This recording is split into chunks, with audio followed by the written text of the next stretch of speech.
नमस्कार, स्वागत है आप सबका राजनीति के इस अखाड़े में। मेरा नाम है अजय सेतिया। मित्रों, आज का वीडियो शुरू करने से पहले आपको बता दूं कि चौथे चरण की वोटिंग के नए आंकड़े आ गए हैं। चौथे चरण की 96 सीटों पर 69.16% वोटिंग हुई है। यह 2019 से ज्यादा है, भले ही 0.04% ज्यादा है, लेकिन ज्यादा है। जैसा मुझे लगता था कि 3 चरण की वोटिंग के बाद वोटिंग परसेंट बढ़ जाएगा, तो वह बढ़ गया है। उसकी शुरुआत हो गई है। केरल, तमिलनाडु, महाराष्ट्र, कर्नाटक, बिहार और राजस्थान की कम वोटिंग को मीडिया मोदी के खिलाफ बता रहा था, लेकिन जैसे ही भाजपा के गढ़ की सीटों में वोटिंग शुरू हुई है, वोटिंग परसेंटेज बढ़ गया है। हाँ, पहले जो वोटिंग पहले और दूसरे दौर में हुई, उसमें राजस्थान जरूर था, जहां भाजपा पिछली बार 25 की 25 सीटें जीती थी। तो तीसरे चरण की वोटिंग सिर्फ 1.21% कम हुई थी, जिससे भाजपा को किसी तरह के नुकसान की कोई उम्मीद नहीं थी, लेकिन तब तक राजस्थान निपट चुका था। पहले और दूसरे दौर में 3.5% के आसपास वोटिंग कम हुई थी। उन 190 सीटों में से भाजपा के पास 98 सीटें थी। ये मैं पहले दौर और दूसरे दौर की वोटिंग की बात कर रहा हूं। 190 सीटों पर मतदान हुआ था और पिछली बार उसमें से भाजपा 98 सीटें जीती थी, जबकि तीसरे और चौथे दौर की 190 सीटों में से पिछली बार भाजपा 114 सीटें जीती थी। यानी जब भाजपा की ज्यादा सीटों वाला इलाका आया, वोटिंग सुधर गई। इसलिए उन राजनीतिक विश्लेषकों को अब दोबारा विश्लेषण करना पड़ेगा जो भाजपा की सीटों में बहुत बड़ी गिरावट की भविष्यवाणी कर रहे थे। राजस्थान की 2-3 सीटों और कर्नाटक में भी 2-4 सीटों को छोड़कर भाजपा को कोई नुकसान नहीं हुआ है। जहां तक बिहार और महाराष्ट्र का सवाल है, तो वहां नुकसान होगा ही, यह सबको पहले दिन से पता था। केरल और तमिलनाडु में भाजपा के पास कुछ था ही नहीं, तो उसका नुकसान क्या होगा। हैरानी यह है कि मीडिया का एक वर्ग इस बात पर शोर मचा रहा है कि वोटिंग के कई दिन बाद वोटिंग परसेंटेज अपडेट क्यों किया जा रहा है और वोटिंग परसेंटेज बढ़ क्यों रहा है। इस संबंध में वामपंथी मीडिया बहुत परेशान हो गया है और वामपंथी टिल्ट वाले जो संगठन है मीडिया के, वे भी बहुत ज्यादा परेशान हैं। जब पहले और दूसरे दौर की वोटिंग के आंकड़ों पर चुनाव आयोग ने प्रेस नोट जारी किया था, तो वामपंथी मीडिया और विपक्ष ने भी चुनाव आयोग पर उंगली उठाई थी। हाँ, यह ठीक है कि वहां प्रेस नोट जारी करने की कोई जरूरत नहीं थी और 11 दिन बाद प्रेस नोट का कोई मतलब भी नहीं था। जब चुनाव आयोग पत्रकारों के लिए बनाए गए वोटर टर्नआउट ऐप को हर घंटे अपडेट करता रहता है, तो उस प्रेस नोट की क्या जरूरत थी। वैसे आप भी चाहें तो वोटर टर्नआउट ऐप को लोड कर सकते हैं अपने मोबाइल पर और आप भी लगातार देख सकते हैं कि किस सीट पर वोट परसेंटेज बढ़ा है।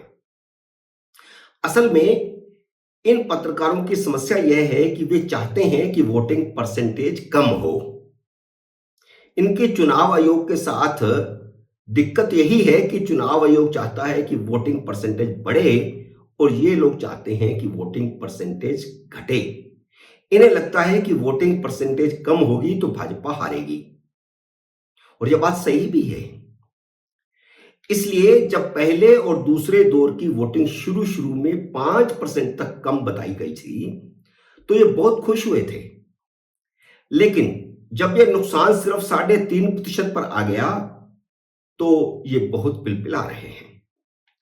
अब आपको बता दें कि भाजपा को उड़ीसा में 4 से लेकर के 6 सीटों का फायदा हो रहा है। पिछली बार 21 में से 8 सीटें भाजपा ने जीती थी। इसी तरह पश्चिम बंगाल में 4 से लेकर के 7 सीटों का फायदा हो रहा है। पिछली बार 40 में से, क्षमा करें, 42 में से 18 सीटें भाजपा ने जीती थी, 22 तृणमूल कांग्रेस ने और 2 कांग्रेस ने जीती थी। असम समेत पूर्वोत्तर में 3 से लेकर के 5 सीटों का भाजपा को फायदा हो रहा है। पिछली बार 25 में से 15 सीटें भाजपा ने जीती थी। तेलंगाना में 4 सीटों का फायदा हो रहा है। पिछली बार भाजपा 17 सीटों में से 4 सीटें जीती थी। हां, वहां कांग्रेस का भी फायदा होगा, लेकिन भारत राष्ट्र समिति पूरी तरह निपट रही है। मोटे तौर पर मैंने आपको उड़ीसा, बंगाल, तेलंगाना और पूर्वोत्तर के राज्य भाजपा के फायदे वाले बताए हैं, जहां भाजपा 15 से लेकर के 20 सीटें तक बढ़ा सकती है। यानी 15 तक बढ़ना करीब करीब तय है, उसे कोई रोक नहीं सकता, लेकिन यह संख्या 22 तक जा सकती है। उत्तर प्रदेश में भी भारतीय जनता पार्टी को गठबंधन के साथ 6 से 10 सीटों का फायदा होगा, जो लोगों को समझ नहीं आ रहा, क्योंकि भारतीय जनता पार्टी ने इस बार छोटी छोटी जातियों की छोटी पार्टियों को अपने साथ जोड़ा है। जो पिछले विधानसभा चुनावों में 5 पार्टियां ऐसी थी छोटी छोटी जो समाजवादी पार्टी के साथ थी, वे अब भारतीय जनता पार्टी के साथ आ गई हैं। और अभी चुनाव के बीच ही ताजा ताजा महान पार्टी और एक और पार्टी इसी तरह भारतीय जनता पार्टी के साथ आ गई है, सपा का साथ छोड़कर।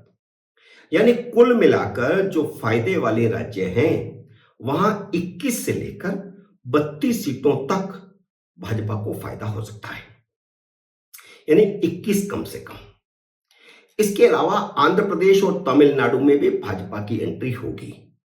तमिलनाडु में क्योंकि गठबंधन के साथ भाजपा लड़ रही है, तो वहां गठबंधन को ज्यादा फायदा भी हो सकता है। 4-5 सीटें तो निकल ही सकती हैं, भाजपा भले ही 1 सीट जीते।